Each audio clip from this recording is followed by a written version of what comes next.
Welcome to 7.4 Solving Rational Equations. Today we are going to solve rational equations and verify that we do not have any extraneous solutions. So the steps for that are as follows. First, we are going to factor the denominators. Then we are going to find our undefined values, create a least common denominator, and then we are going to multiply by that least common denominator to clear the denominators, solve for the variable, and we are going to reject any undefined values. So the first thing we're going to look at is number 1, and I have y minus 5 over y plus 1 is equal to 3 over 5. And because I do not have to do any factoring, I'm going to go straight into stating my undefined values. And from y plus 1, I can say y cannot equal -1. And from 5, I'm not going to get any restrictions. The next thing I want to do is create a least common denominator. Well, my first fraction has a y plus 1. My second fraction has a 5. So basically, they need each other to create a least common denominator. So I'm going to go ahead and give them what they need. So the first fraction is going to need 5 over 5. The second fraction is going to need y plus 1, top and bottom. Remember, anything you do, you want to do top and bottom because it's like multiplying by 1. And now I have created a least common denominator. So in order to solve, what we want to do is we want to do something we call clear the denominators. So on both sides, I am going to multiply by my least common denominator because what happens is it's going to cancel out the denominators, leaving me only with my numerators. So I'm going to end up with 5 times y minus 5 is equal to 3 times y plus 1. I distribute. 5y minus 25 is equal to 3y plus 3. I move all of my y terms to one side and my number terms to the other, and I divide by 2 to get y is equal to 14.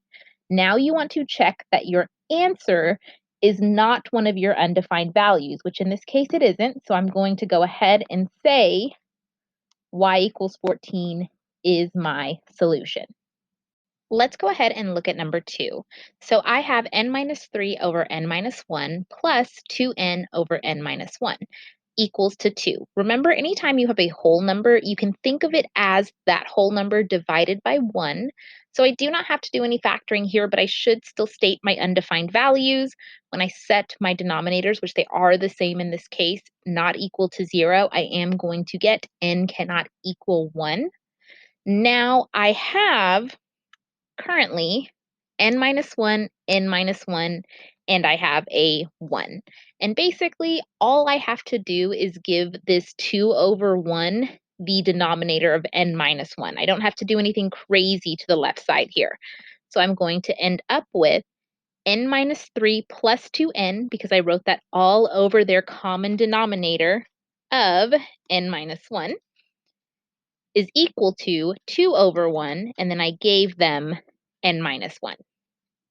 Going to clear the denominators by multiplying on both sides by n minus 1, which is going to cancel out my denominators, leaving me with just my numerators of 3n minus 3, because n plus 2n is 3n, is equal to 2n minus 2.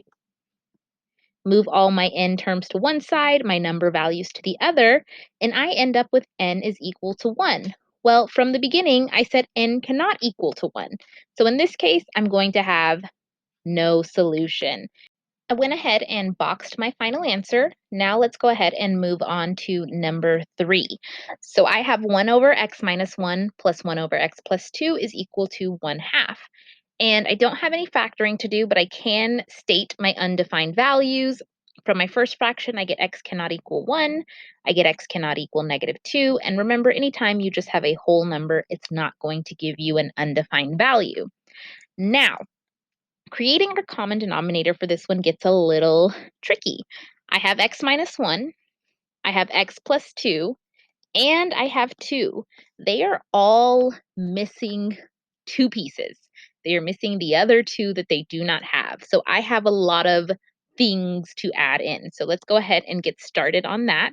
So first, I'm going to kind of walk you through what got added for each piece. So for my first fraction of 1 over x minus 1, it was missing the other two. So I gave it the 2's and I gave it the x plus 2's. For my second fraction, it was also missing the 2's, but this time it was missing x minus 1's. And then I should have an equal sign here. Let's go ahead and add that in before we forget. Equals to the third fraction, 1/2, is missing both my x minus 1 and my x plus 2. So I went ahead and added everything in so that I would have my common denominator of 2x plus 2x minus 1. Now we want to clear that denominator. So I'm going to multiply on both sides by that common denominator, and that's going to cancel out all of my denominators, leaving me only with the numerators. So don't forget to distribute, don't forget to multiply. I am going to end up with 2x plus 4 plus 2x minus 2 is equal to, here you're going to have to FOIL. So I get x squared plus 2x minus x minus 2. Now we are going to want to move everything to one side. So I'm going to do a little bit of simplification before I get there. I get 4x plus 2 is equal to x squared plus x minus 2. Now I'm going to move everything to the right-hand side of the equation, and it looks like something that I should see if I can factor.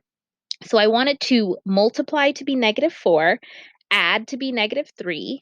Those two factors are +1 and -4. And a is currently equal to 1, so I can use the shortcut for this problem and get x plus 1 times x minus 4. Set each factor equal to 0, I get x is equal to -1 and x is equal to 4. And I double check that these are not undefined values, which they are not. So both of these are going to be solutions. Finally, we have some factoring. So I have 1 over x plus 3 plus 1 over x minus 1 is equal to 4 over x squared plus 2x minus 3. And this is something that I can factor. This factors out to be x minus 1, x plus 3. So I'm going to go ahead and get my undefined values from these pieces. X cannot equal -3 and x cannot equal +1. Now we have to go in and find our common denominator. So I have x plus 3 and an x plus 3, and I have x minus 1 and an x minus 1. So this fraction over here on the right-hand side has everything it needs. These two fractions just need one piece each. So I'm going to go ahead and give them what they need to have a common denominator. So my first fraction is going to need our x minus 1's. My second fraction is going to need our x plus 3's. And again, this fraction has everything that it needs. It does not have to have anything added. Going to multiply through by our common denominator so that I can cancel out my denominators altogether, leaving me with just my numerators. I'm going to end up with x minus 1 plus x plus 3 is equal to 4. And this one is super easy. Combine your like terms. 2x plus 2 is equal to 4. I get 2x is equal to 2. X is equal to 1. And uh-oh, we have x cannot equal to 1. So this is going to be another one of those no solution problems. That's why it's very, very important to always find your undefined values. Let's go ahead and look at number 5. So I have x plus 1 over 3x minus 2 is equal to 5x over 6 plus 1 over x minus 2.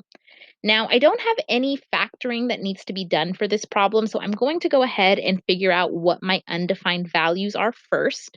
The only undefined value that I'm going to get for this problem is x cannot equal +2. Now we have to create a common denominator. And the first obvious piece is going to be x minus 2. And then I end up with two numbers. I end up with 3 and I end up with 6. Well, I know that 3 can be multiplied by 2 to create 6, so I'm going to try to get all of my values to have the least common denominator of 6x minus 2. So let's go ahead and get that taken care of. So first, my first piece, which is 3x minus 2, I'm just going to go ahead and I'm going to multiply top and bottom by 2 to create that 6x minus 2. The second fraction only needs the x minus 2 piece, and the third fraction needs the 6. So now they all share a common denominator of 6x minus 2. So I'm going to multiply through by that common denominator in order to cancel out all of my denominators, leaving me only with the numerators. So I'm going to get 2x plus 2 is equal to 5x squared minus 10x plus 6. Going to move everything to one side. 0 is equal to 5x squared minus 12x plus 4. Now I don't have a GCF, so I'm going to have to try to factor this. So I'm going to do a times c, which is going to give me 20. I want it to multiply to be 20 and add to be negative 12. The two factors that do this are negative 2 and negative 10. Be careful that you do not use the shortcut for this problem because my a is currently equal to 5.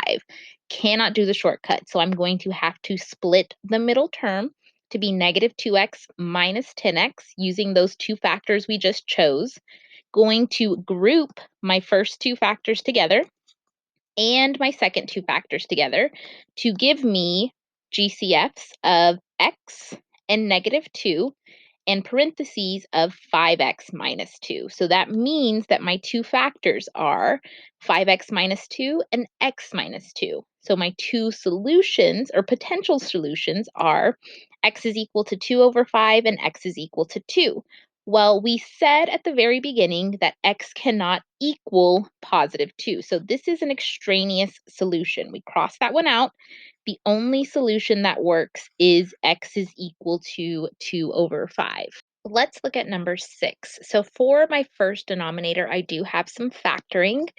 The factors are b plus 2 times b plus 3. So I'm going to start by getting my undefined values. And from all of my denominators, I get b cannot equal negative 2 and b cannot equal negative 3. Now I need to figure out what my common denominator is. So I have some b plus 2s, I have some b plus 3s. So I just need to make sure that every fraction has both pieces. My first fraction is absolutely okay. My second and my third need some missing pieces. So let's go ahead and give them what they need.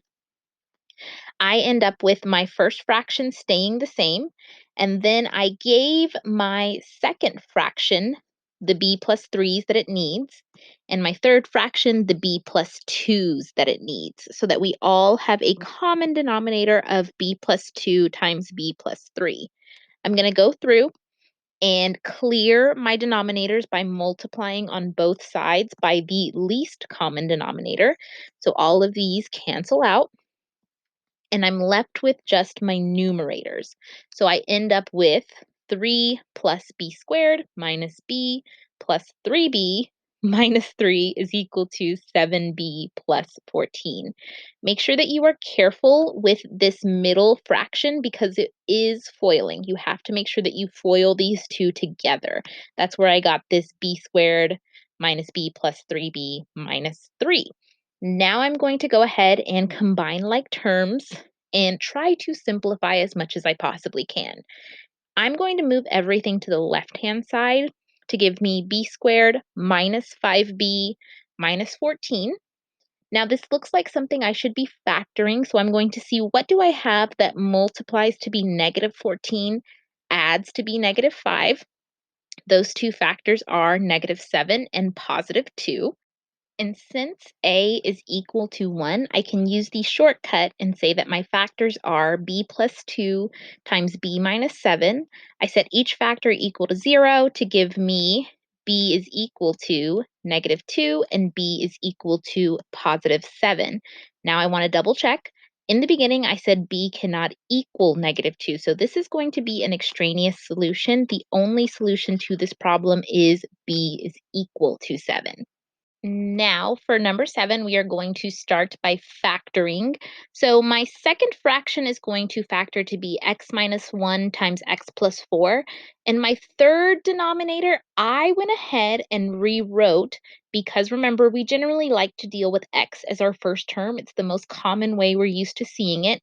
I factored out a -1 and have x minus 1 left over. Now, that's really nice because I can see I have x minus 1 in my second and third denominators. I have x plus 4 in my first and second. And then do not forget about this -1. I need all three pieces to have a common denominator. So before I start doing that, I'm going to list my undefined values. X cannot equal +1 and x cannot equal -4. And now I'm going to go in and give my fractions what they need. So my first fraction is missing a couple of things. It's missing the -1s from here. It's also missing x minus 1. So I added both of those pieces in. It already has the x plus 4. My second fraction is only missing the -1s. And my third is only missing the x plus 4s. So now that they all have a common denominator, I'm going to multiply through by that common denominator in order to cancel out my denominators. So all of them end up going away. So I end up only with my numerators. -x plus 1 is equal to -2 minus x minus 4. Be careful with these negatives. Remember that they are going to distribute to the first and the second terms. That's why I got a -4 here. Remember, this -1 distributes to the first and the second term. Be very careful. Now that I have my statement, I'm going to simplify. And I notice that my minus x's cancel each other out, and I'm left with 1 is equal to -6. Well, that's not true. That's a false statement. And anytime our problem results in a false statement, we say that we have no solutions. So that is going to be my answer for number 7. Let's go ahead and look at number 8. Now, I am running into a similar problem where I have the constant written first and the variable written second, and I can see that I have something that I want to work with. So I'm going to go ahead and rewrite this as -1 times x minus 1. And I also have the whole number 1. So what I'm going to do is I have x minus 1s. I'm going to give that whole number 1 x minus 1s. And I have a -1, so I'm going to give that whole number -1s just to make life easier to start. Going to state my undefined values. X cannot equal +1. And then I'm going to create a least common denominator for the rest of my fractions. Well, my first one has everything that it needs. My second one is just missing the -1. And the third one has everything that it needs. So we don't have to do too much work here. Oops, going to go ahead and talk about what I gave it first before we move on. The only thing that needed something added in was the second fraction. Now I can go in and clear my denominators by multiplying by the least common denominator, leaving me only with the numerators. So I end up with 1 minus x is equal to -x plus 1. Remember, again, you have to be very, very careful. This -1 distributes to both terms. That's why I ended up with the +1. These two things are going to cancel each other out, and I end up with 1 is equal to 1. Well, in this instance, we got a true statement. So anytime we have a true statement, typically we say that we have infinite solutions. Now, before you get too far ahead of yourself, remember that we said at the very beginning, x cannot equal +1. So I have infinite solutions except for x cannot equal 1. Now, this answer is okay. It would not get you full credit. It would probably get you half partial credit. The answer that you would want to give for a problem like this is either in set notation or interval notation, where you are stating that it's all real numbers except for 1. The one that you're probably most used to is going to be interval notation. Now, if you completely forget and you were to only write this, you would still get credit. It just wouldn't be full credit.